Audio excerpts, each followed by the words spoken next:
the one time that you started to tear up, a couple of times, you were talking about your nieces, talking about Travis's grandmother. Other times, it seemed as though you were just completely in control and maybe you were just having a regular conversation. How are you remaining so composed when this jury has your life in their hands? Well, it was difficult.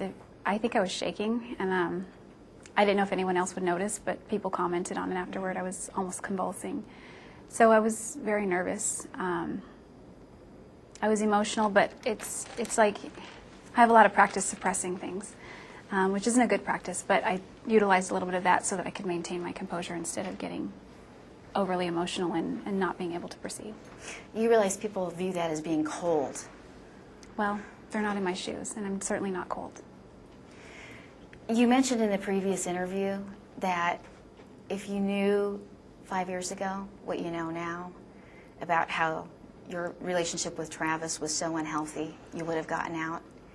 We know that on May 26th, Travis sent you that text or email that said you were the worst thing that ever happened in his life.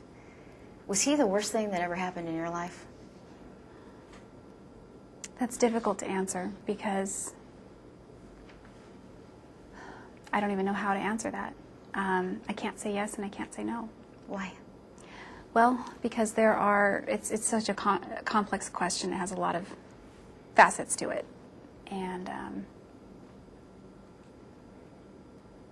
I think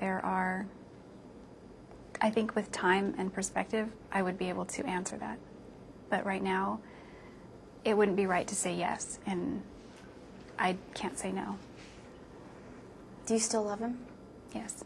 How can you still love a man that threatened you, as you have alleged, and obviously scared you enough to do something that, I mean, it wasn't just a murder, it was a heinous, hideous murder. How can you say you still love that man that forced you, as you say, to do this to him? Well, that wasn't the kind of person that he was trying to be. And Travis had many wonderful qualities, many redeemable qualities. And those are the qualities that I focus on. Those are the qualities that I liked and the qualities about him that I loved. And, I mean, there's this quote that says, "We love those that know the worst of us and don't turn their faces away." And I don't know who said it. But I think of my family when I think of that, but also because I know the worst of Travis. But I still wanted him to be happy, and I still wanted the best for him. And I never wanted any of this to happen. What did you want to happen on June 4th, 2008? You went to his house. What were you expecting was going to happen? I really expected us to just hang out like we'd always done, and that would be the day. And it turned so horribly wrong. It really did. Yeah. That's not what I was expecting at all. At one point, the jury had a question for you, and they said, if you hadn't been caught, do you think you would have turned yourself in? And are you sorry you got caught? You said you couldn't answer that at the time. Well, I couldn't answer that. I don't know if I would turn myself in. Mm-hmm. I'd like to think that I would, because that would be the right thing to do. On the other hand, can you imagine willingly giving up your freedom? That's a difficult decision to make. So you wouldn't have done it? I can't say that I wouldn't have. I can't say that I would have. I still don't know the answer to that question. And as far as being sorry that I got caught, I wouldn't couch it like that. I've gotten to see your mom in court every day, your grandma, your father showed up this week. When was the last time you saw your dad? Well, he was here earlier in the trial while I was on the stand. Yeah. And prior to that, he's come, I think, one time in the 5 years. He doesn't travel very well. Their hearts must be breaking. Yeah, they are.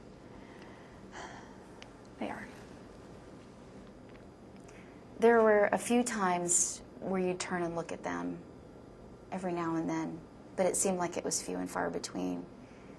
Why was that? Well, I tried to remain focused on what was going on in the proceedings, so I didn't want to look back too much because I didn't want I didn't want to take my attention off of what was important in the proceedings. But at the same time, I mean, I don't know how much you noticed, but I looked at them a lot because I don't know how much longer I'm going to see them, and I want to see them. I want to. Are you taking a mental picture of them in your mind because you think you might die? Or are you? Well, I think they'll still visit me regardless of the outcome, but I guess it just helps me and reinforces that I'm loved by these people that know the worst about me, and they still love me. And I look back and I see this whole row of support, and sometimes 2 rows deep, and that helps. We could know tomorrow with the jury's decision. Are you mentally, emotionally ready to meet your maker if that's their decision? Well, I'm ready to meet my maker, but if that time should come, but if that's their decision, it would drag on for years and years. So it's not really contemporaneous. Do you know what I mean? Mm-hmm. Mm-hmm. You're saying you have a lot more time. Even if you get death, you still have years to live, is what you're saying. Yeah. Yeah, I do.